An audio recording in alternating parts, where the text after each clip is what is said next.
You're listening to the Small Business Talk podcast with Cathy Smith. Small Business Talk is a podcast for business owners and entrepreneurs who want a better way to run their businesses without spending years doing it the hard way. Small Business Talk is hosted by Cathy Smith, who has run the same marketing agency for more than 17 years and helped hundreds of business owners achieve their marketing goals. Welcome to Small Business Talk. Today we have Adam Houlahan, and we're going to be talking all things LinkedIn. So our topic today is how to win in 2023 on LinkedIn. Welcome, Adam. Thanks, Cathy. It's wonderful to be here with you. So would you like to tell the audience who you are and why you're here? Sure. So as Cathy mentioned, my name's Adam Houlahan, and I'm the founder of Prominence Global. Prominence Global is one of the truly global LinkedIn agencies. We get to work with wonderful people all over the world, but all we do is help them to really stand out on LinkedIn. So we're very specialized around the LinkedIn platform and very specialized around personal branding and using that personal brand to do very ethical lead generation.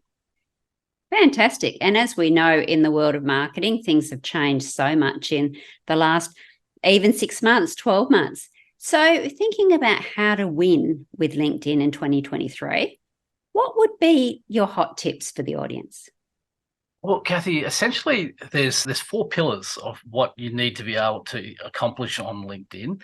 And in all honesty, they really haven't changed over a long period of time. However, how you implement each of the 4 is the constantly moving target. And in all honesty, they really haven't changed over a long period of time. However, how you implement each of the 4 is the constantly moving target. And as you mentioned, timeframes, how quickly things change. If we were having this conversation 8 months ago, it would be very different to what we're going to talk about today. Clearly, because ChatGPT just didn't exist, and it's essentially changed. Well, not only LinkedIn, of course, but it's certainly changed how we go about things on LinkedIn. So really, it comes down to these 4 particular pillars, as we like to call them, and as it's like a headline of those, that comes down to like how you optimize your profile. That's pillar 1. Pillar 2 is who and how you connect with people on LinkedIn. That's changed a lot. Of course, 3 is your content strategy, which is clearly where the advent of ChatGPT has made big changes around that. And the 4th one is your conversion strategies. How do you actually turn all this time and energy and effort into new clients? So that's really the roadmap, I suppose, of how you go about it. Absolutely. And if we can start from the back going forward, a lot of people spend a lot of time on LinkedIn in particular and socials in general. And how do they make sure that that's just not vanity metrics and they're not just wasting their time and getting that nice pat on the back, oh, somebody saw me, all of that kind of stuff? Yeah, how that is done on LinkedIn is very different to many other platforms. We've got the new one coming out now, Threads, which somewhat is a competitor to Twitter, I suppose. How you would do something on say Threads or Twitter, very different to how we do it on LinkedIn. But in essence, Cathy, the key part of it, and where most people get this wrong, is that they think that LinkedIn is the platform to do the conversion, meaning that's where people are going to take that next step and buy your product or service or consulting fees, program or whatever it might be.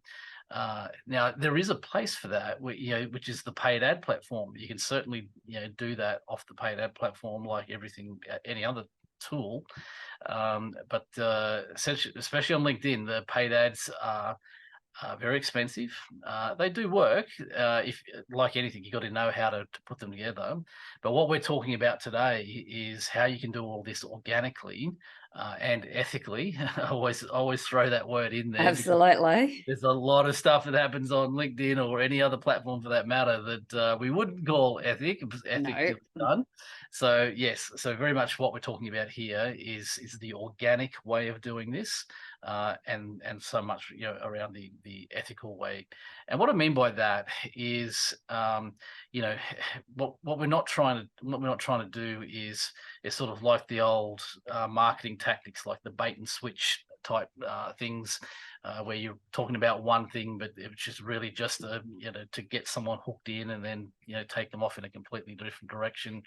You've got to keep in mind that your audience on LinkedIn, just by their demographics, tend to be a little more savvy about these type of things. They're in a lot of cases they're either business owners, or they're in roles within organizations where they really know their stuff. So I'm not saying everyone, of course, there's like 950 million people on LinkedIn. There's certainly an element of them that will not fit that criteria, but in percentages compared to other platforms, you're going to be talking to a somewhat more worldly savvy individual when you do get into those conversations. And so to be quite frank about what's involved, it's actually not about trying to do that conversion on LinkedIn.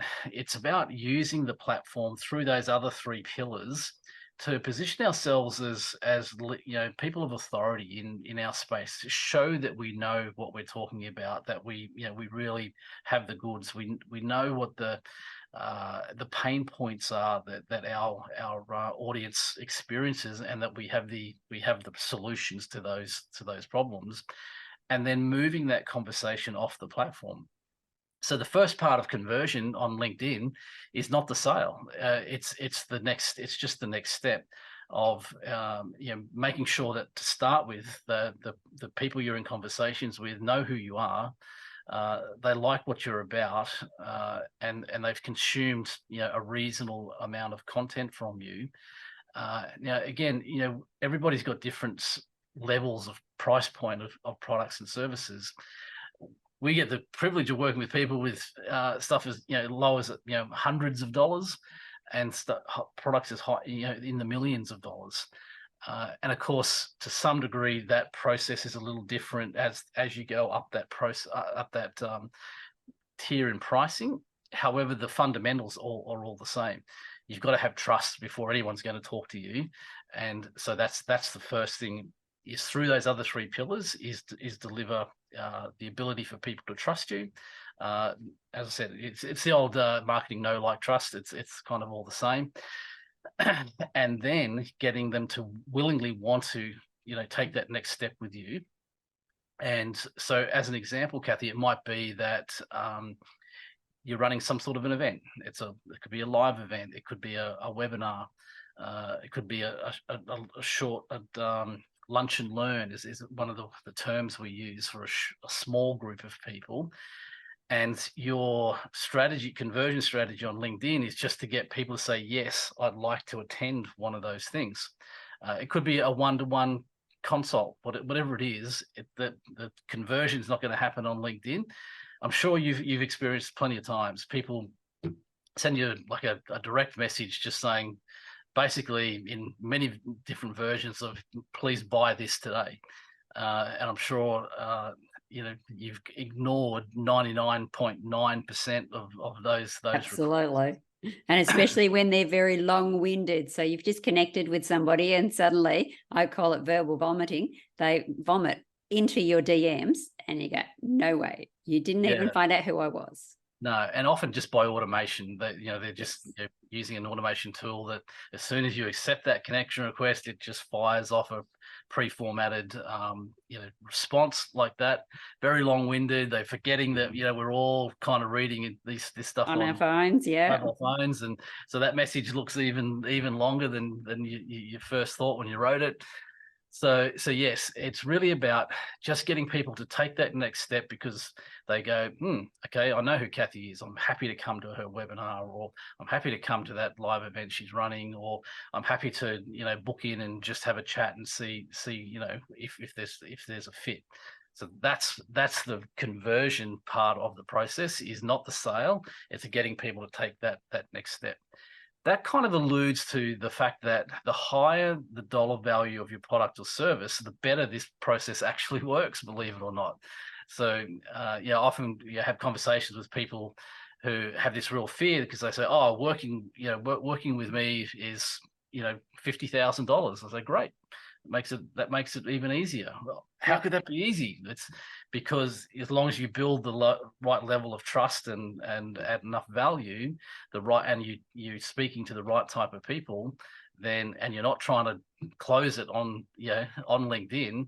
And I'm going to make the assumption that if you're in front of the right type of person who has that problem, they trust you, and are in the market for your product or service, your conversion rate's probably pretty good.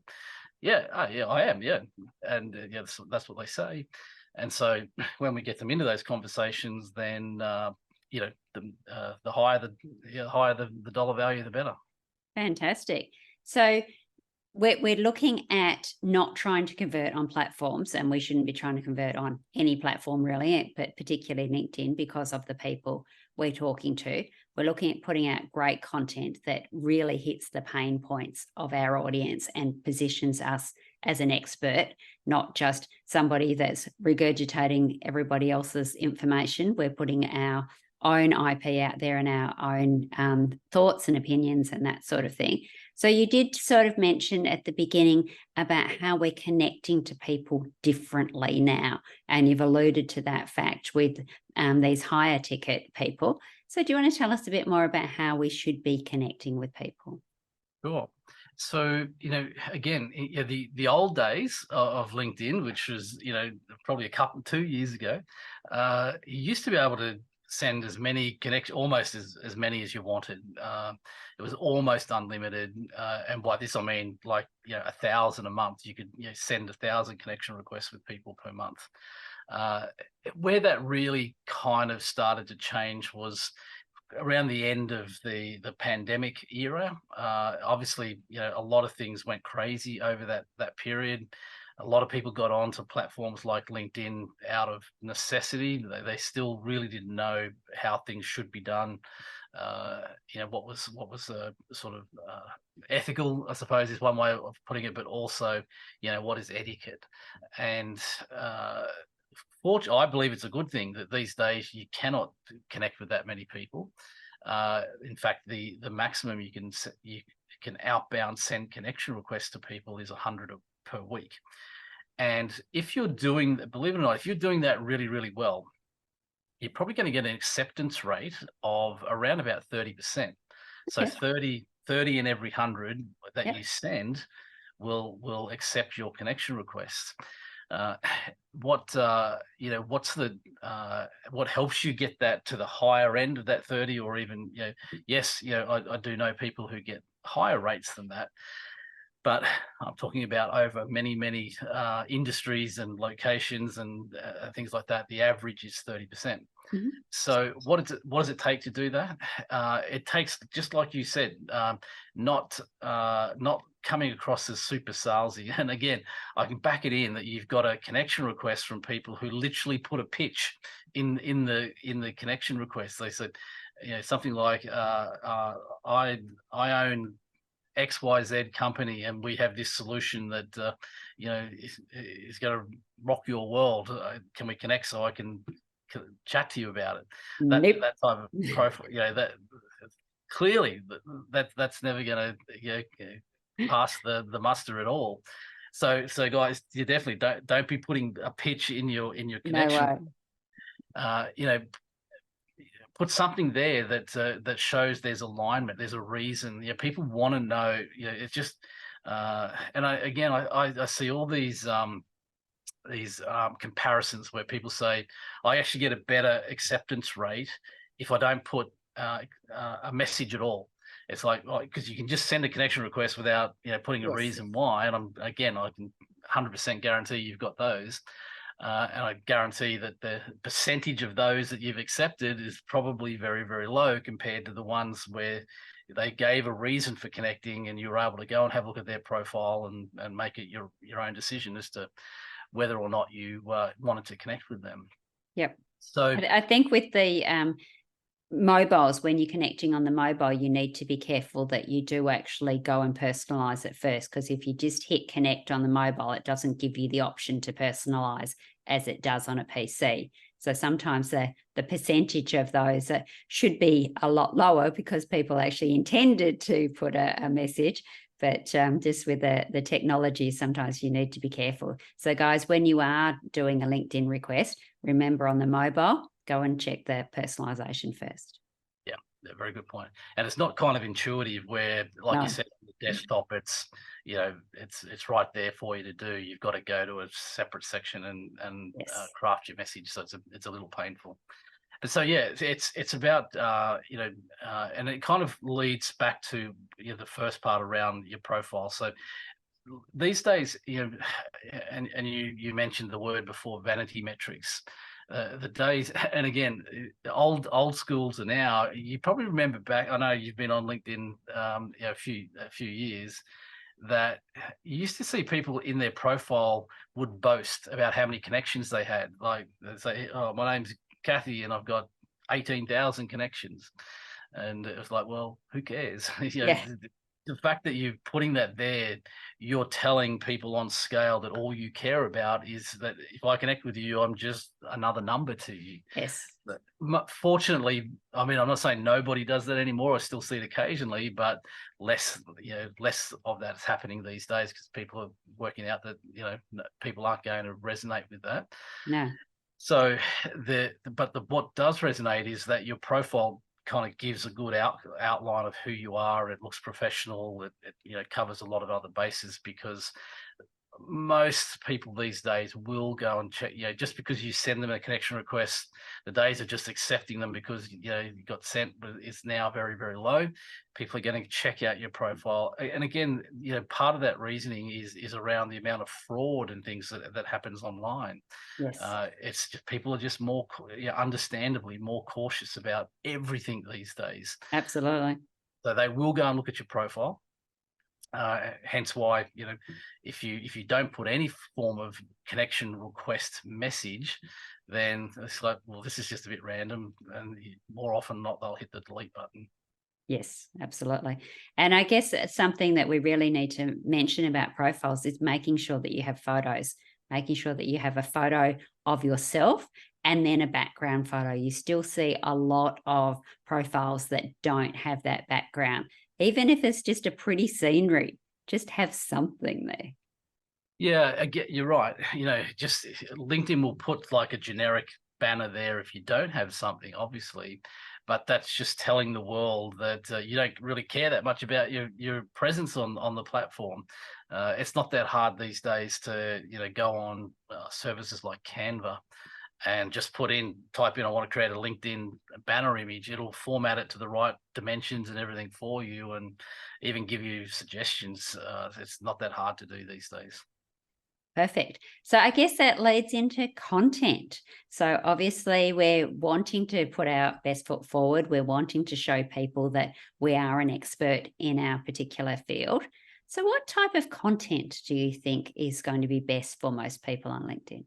Yeah, it's a great question, and we could spend the next hour just on that topic alone, Cathy, but we're not going to. So I'm going to give you the 80-20 rule. Perfect. 20% of stuff that'll get you 80% of the outcome. Nice. So the first thing is variety. Now, algorithmically, there's one thing to put out good content is great, but if nobody sees it, then it's kind of a waste. So LinkedIn's algorithms favor content creators that put a bit of variety. So what do I mean by that is short form videos, 1 minute to maximum of 90 seconds.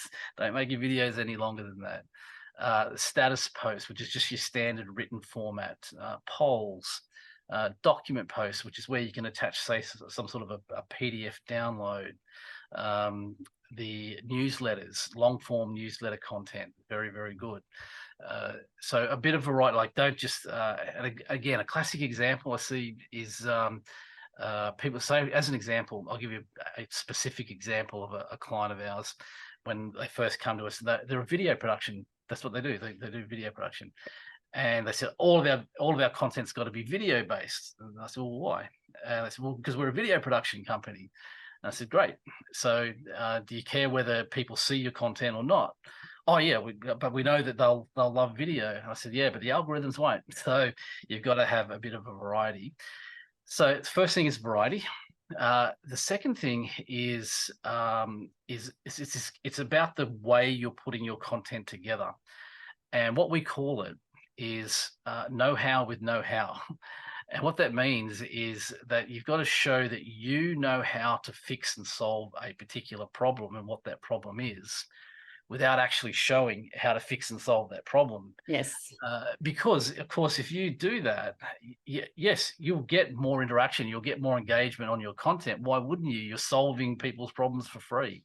So there's this fine line between going too far and giving the solutions. And I know, look, there's this concept in marketing, you would know it very, very well, that people say, give away all your best stuff for free. And to some degree, I agree with that, except for the how you do it. Yes. It's what you do, you give away for free, but how that's done. Well, yeah, we've got to have a conversation about that. I've got to tailor that specifically to your need. So yeah, that's how you move people off the platform into, you're educating them that there is a problem. You're educating them that there is a solution. You're finding the people that have that problem and need that solution, and that leads to your conversion strategy. So overall, the framework of your content is know-how with know-how, a variety of different types of content, and you've got to create content that the algorithms like. So what do I mean by that? It's easier to say what they don't like. So as an example, when we first post our content, a bot's going to come along. It's not a real human, and it's looking for reasons to suppress your content, meaning that they're not going to stop you from uploading it. They're just going to make sure nobody sees it if it falls into one of these reasons. The first of those is if you put a link that takes people off the platform. Yes. So straight away, the bot's going to come along. It's not going to go and look at what it is. It's not going to check out whether it's safe. You could link to LinkedIn's own blog, and you could be saying, hey, this is the greatest article I've ever seen written. You should go and have a look at this. The bot's still going to treat it the same. The only links that are exempt are if they are already on LinkedIn. So it might be a link to, say, a LinkedIn event, or it might be someone else's profile or a company page or something like that, where they know you're not taking them off the platform, you're just taking them to some other area. That's okay. So no links, no profanity. The bots know how to swear. I'm sure most of us wouldn't fall foul of that one, but it exists. And the other one, believe it or not, is any sort of topics that are really inflammable, as far as you could basically have an opinion and 50% of the audience would be for and 50% against. A classic example of that is political content. Yep. That's why you probably don't see a lot of political content on LinkedIn, is because that's what happens. It gets they don't show you. It just gets suppressed out because well, we all see our politicians post content, which is fine, and you can see, you go on Anthony Albanese, Australian Prime Minister, go and have a look at his profile, and you'll see half the people in there are for what he's saying, and half the people are getting stuck into him about something completely irrelevant. So yeah, any sort of political or religious type content is not going to get a lot of good traction, and it's really not the type of content that you'd be using, to educate and move people into a next step anyway. No. So that's kind of a bit of a guideline. The other thing is keep it short. Apart from newsletters, which is long form content, a status post is, everything on LinkedIn works in character counts, not word counts. It's 3,000 characters of copy that you can use. highly recommend you go nowhere near using all of it. The sweet spot, in my view, is 12 to 1,500 characters. Mm-hmm. What's that in word? If you were to convert that to words, depends on how big the words are you use, but roughly 200, 220 words as a guideline. That's about where it sits. And the key thing, Cathy, always is that you should always end your content by giving a call to action. What is it you want people to do next? That could be as simple as asking a question. What's your point of view on this? Have you ever experienced something similar? What would you do if this happened to you? Or whatever that is, because what the algorithms love is content that keeps people on the platform, keeps them on a particular subject, and where there's a back and forward sort of dialogue in there. So always kind of answer it with a call to action of some degree, which of course that call to action should rarely be visit my website, or telling people to go off the platform, especially not linking to do that.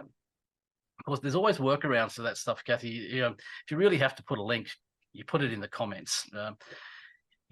But a big mistake I see on that one too is people say, see link in first comment below. Just because you may be the first person to put the comment there, what you'll find, and if you have a look at any content, it's been filtered by LinkedIn based on what they deem as relevant, instead of when it was posted. Now, yes, people could go and click on that and change it to put it back in the original order, but nobody really ever does that. So you don't put see link in first comments. You'd say something like, if this is of interest to you, let me know. And then someone says, hey, yes, hey, Cathy, I'd love to get that free PDF of yours, or whatever it is. And then you share it directly to them on their comment. So often people say, oh, but then I'm only limited to the people who actually ask for it. Well, guess what? The only people who are interested are the ones who ask for it. So, absolutely. So you wouldn't just put it straight into the comments. You would wait for somebody to ask. It's a bit, because you can't. Obviously, as far as relevance goes, they're not going to show it at all. No. So, people would have to literally go and change from relevant to recent. Look all the way to find it. It could be then buried under hopefully 50 comments from other people. Perfect. So you're better off to sort of give that call to action to say, hey, if you're interested in this, let me know and I'll share it with you, and then share it with the people who have interest. Fantastic. Of course, there's also what we call the lurkers on LinkedIn. Yes, all platforms. And funnily enough, there's more of them by a long shot than the ones who interact and engage. Again, the higher you go up that level of price point, the less likely that those people are going to actually interact on your content, which does not mean to say they're not watching and seeing your content. Yes. And look, those type of people are savvy enough. They'll see that you shared the link with multiple people. They won't ask for it. They'll just go and click on it. Or they'll private message you if they're interested enough, so that they're not seen. The thing I find really interesting about the LinkedIn content is when you're doing that variety, how well just your status post with no images, no videos do. You would think that'd be mainly counterintuitive, but putting on only text posts, if you're doing that variety, can really add to the variety and make it work really well. And it's easier to do because you don't have to find the images. But and look, stock images, generally speaking, stuff that you might get off Adobe or whatever. Again, because they've probably been shared so many times. Yes. You're right. It's as a general rule, we always recommend post about 3 times a week, and that's more than enough when you're talking about thought leadership level content. I know there's our old mate Gary V that says post 18 times a day and whatever, and on other platforms, go for it. But on LinkedIn, no, 3 times a week is more than enough. So it's high value content.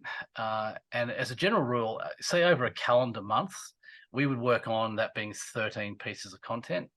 And we would only put 2 of those out of 13 with an image, and the rest would be, status posts or videos or newsletters, that type of thing. Okay, cool. So that's a another reason to get on LinkedIn is you don't have to go silly with your content and try to find all of that. You actually do have time to work on your business, not just purely on your content strategy. So I guess that brings us to tips and tricks. And we're, of course, in this time at the moment in the ChatGPT and AI. And where does that all fit into LinkedIn and content strategies? Yeah, it's the hot topic, isn't it? And rightly so. And look, what I would say is I don't see there's anything wrong with using ChatGPT or Bard or all the rest. Whichever variety you want to do, yeah. Yeah. We all say ChatGPT just because it's the one we all know, but there's a number of them. And so I don't see anything wrong with using those, and we use them. But how we use them is to come up with content ideas. So we'll say to ChatGPT, look, I want to write some content about this particular topic. Give me 20 subject matters around that particular piece of topic content. Because if you know anything about copywriting, if copywriters will tell you all day that the time and effort and cost of copywriting is not in the writing, it's in the research and the coming up with the subject matter.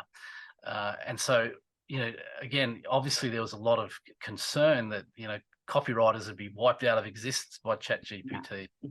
It's the best tool that was ever invented for high-level copywriters. I'm sure if you're just an entry-level, really basic kind of stuff, you might be in have a bit of problems coming up, if not already. But for high-level content creation, it's great to just get the subject matter, and then you can use it to form, to give you the basis of a LinkedIn post. And there's commands and things you can use, like you say, hey, create me a 200 word, so give it the size, include 3 relevant hashtags, these type of things. It'll give you, a rough draft. It won't give you finished content, not in my opinion. We've all seen, you can kind of... Oh, yes. It's, ChatGPT's not been around that long, but it's been around long enough for where we can kind of spot, pretty evident AI written basic content these days. Yeah. So, it should, and what it can't do, Cathy, it can't put and you mentioned it earlier, your content should be about your opinion and your point of view. So ChatGPT can't do that. It can give you the facts. It can give you, and to be honest, often the facts are wrong. Check them. Yeah, they're not always right. So yeah, you can use it to just, draft the first version of that. And then you tidy that up. And make it like you said, your point of view on that topic. It's not just that. Even worse, you remember, well, it still happens now, but less so. People just share someone else's content and like a link to a blog article or whatever. Half the time wouldn't even put a reason. It was just the link is that's not a content strategy. And it certainly doesn't position you with authority. It positions whoever wrote the content. So you don't want to be doing that. So yeah, ChatGPT is fine. Just use it for the research part and the doing the heavy lifting, and then you format the rest of your posts personally from there, and you'll be fine with it. Perfect. So do you think there's anything else that we should be telling the audience about how to win with LinkedIn in 2023 that we haven't covered already? Look, I think the key things probably around what you should and shouldn't have on your profile and how you format that that content. As you mentioned, there's the really important things of that background image and a personal image of yourself. I'd say around that personal image, make sure it's reasonably up to date. Like the last couple of years at least. I'll give you. I'll just give you a quick example of why, even for myself. I mean, obviously, I have people contact me on LinkedIn all the time, and when I say we have face-to-face meeting in these days, you and I, we're having a face-to-face meeting right now. Yeah, over Zoom. It can be on Zoom. It could be in this particular case. It was actually in a local coffee shop somewhere that someone lived in the same city that I'm in, and quite close to our office. And nice. So we said, hey, let's catch up. And anyway, I walked in looking for this person sort of in their 20s, late 20s, something like that. The person recognized me because my profile's quite recent, I didn't recognize them at all because without a lie, the profile image was 30 years out of Oh, date. wow. And I was like, Oh, and that's what happens is, when you have that face-to-face meeting with those people, whether it's on LinkedIn or anywhere else, Zoom or anywhere else, exactly what I just did then. You just go, you pull back, you get it's that just this, disconnect. and what it is, it's a disconnect of trust. Yes. So you've broken this trust straight away. Yeah. So that's I went off a little rabbit hole there, but so really, what I mean by the rest of it, apart from those obvious standard things, is in all the written form of your content, most people write it all about themselves. And it's understandable to a point because LinkedIn was originally, what still is, but its original roots was in job search. Yeah. So it was kind of like where you'd upload almost like a resume. So yeah, of course, it's all about yourself. But in this day and age, and if you're talking about using it for lead generation purposes, it's not about yourself. It's about the outcomes that you can create, and it's about your ideal client and the pain points that they have and how you solve those problems. So that section directly under your profile image, called your professional headline. That's the thing. It's not all about me. Which is how you see most of them, written. It should all be about the outcomes that if someone's going to work with you, what's the outcome they're going to get? That's what you should be putting there. And if it's at all possible to put a timeline on that, now it's not always possible, or it could be that, we've got people, clients where an outcome they create for someone takes 2 years or something like that. So you wouldn't say, hey, in 2 years' time, we'll sort this problem for you. But if you can say, hey, we do this in 7 days, 30 days, or say maximum 90 days, be specific. Say we achieve this outcome in within 30 days of working together, that type of thing. Because the reality is, again, we go back to, hey, someone's going to check out your profile before they connect with you. Or they see your content, they go, oh, I understand. Yeah, look, I like this content. This person knows what they're talking about. I'm going to go and check out their profile.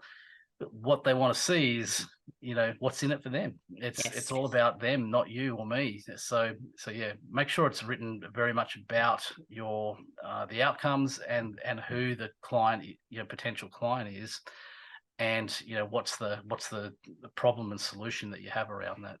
Absolutely. And definitely the old way of writing it in the third person is definitely gone as well, because you are telling them how you personally or your company can help with that solution. So yeah, absolutely. 100%. Fantastic. Well, thank you very much, Adam. If people would like to get in contact with you, obviously LinkedIn is the place, but where else do they go? You go to our website, prominence.global. You definitely find us there, but LinkedIn, definitely the best place for sure. Fantastic. So I ask all of my guests 5 questions. Are you game? Yeah, I'm always up for a bit of show and tell. Excellent. What's the best advice given to you by a mentor? Oh, I've got a few mentors, to be honest, but and I think everybody should have one. But the best advice I ever got, which is specifically around LinkedIn, was just be the real you. You don't have to be, create this persona of someone. Just be the authentic you. And I think that's even more relevant now, particularly with video and the fact that we do face-to-face meetings in person or on Zoom, not to get that digital disconnect of, oh, you're somebody different. So exactly. Yeah, perfect. What is the biggest help you've received since starting your business? Oh, again, very good mentors. And I've actually had a few businesses over the years. This happens to be obviously my most current one.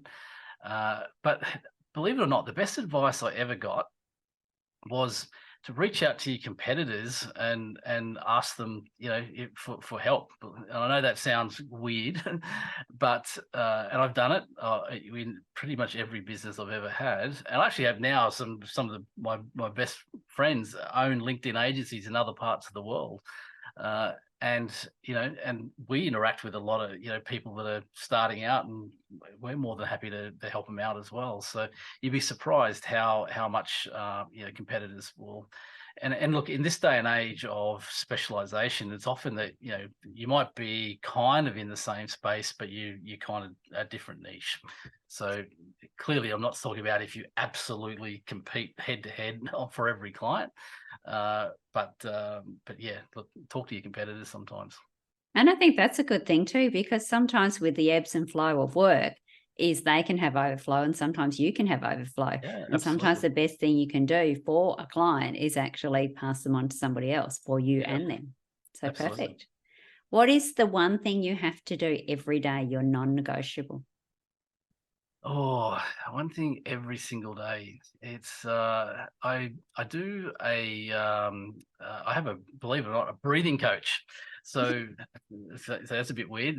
I'm sure you know how to breathe. Yeah, I do. But I have a breathing ritual that I do every morning when I get up, and every evening before I go to bed. Yeah. Breathing coaches are actually not that uncommon, particularly for speakers and trainers and singers. So exactly. I dare say there's more people that you think would have breathing coaches. Maybe they don't admit to it though. That's true. What is your favorite business book and why? My favorite business book and why? Well, taking out my own, of course. And, we'll pick someone else's. But Simon Sinek's Start With Why. It's probably, I'd have to say, I'd be very hard pressed to narrow it down to just one, but definitely very much resonate with the concept of people they won't get into what you do until they know why you do it. So it's definitely a good book. Absolutely. So did you want a second one just because that was so hard? No, we'll just keep people on the focus with one. If you have to add number two, it's the LinkedIn Playbook, of course, by Adam. Strange that. What do you wish you had known when you started out? Oh, yeah, we kind of all learn from experience in good ways and bad, don't we? But I think if I'd known how much LinkedIn is going to constantly change, I don't think I ever was prepared. I don't think anybody was ever prepared for that. And also in writing books. So I've actually got two books, but they're both on their third editions. And at the early days, I actually had a writing coach, and Andrew always said to me, "Hey, if you're going to write books about social media, be prepared to keep writing them because they're going to go out of date very, very quickly." So hence why 2 books, 3 editions each. But I think, the main thing is around, and you know what, I don't think it's just relevant to LinkedIn anymore. I think the world is just, we've got to be adaptable to change. The days of just kind of learning a craft and resting on your laurels on that for a very long time are over. It's you've got to be staying current. Someone else is going to come in and do it better, faster, cheaper, or whatever than you if you don't keep up with the times. Absolutely. In our 200th episode, we asked our guests about how to future-proof their business. And that was one of the things that came up. If you don't innovate, you die. So whether you innovate with something new or you modify what you're doing, you just can't stay the way you've been forever. And in my 22 years of experience, I've definitely noticed that marketing has changed quite considerably from when I started, because there was no digital. Definitely no websites and social media. So you have to keep coming with the times. So thank you very much, Adam. Really appreciate your knowledge, wisdom, and time. Is there anything that you haven't covered that we should have? We've covered a lot today. I don't think so. Your 5 questions were good. That got me thinking. But so no, I think we've got it nailed. Perfect. And thank you very much. So SBT audience, remember, enjoy your journey. Don't forget to subscribe to Small Business Talk podcast and head on over to smallbusinestalk.com.au/downloads for all the show notes and links to this episode. Remember, to be great, you must start. Pick one tip from today's episode, take action, and implement it. Let's meet again next week at the same time and place. Until then, take action. And SBT community, enjoy your journey.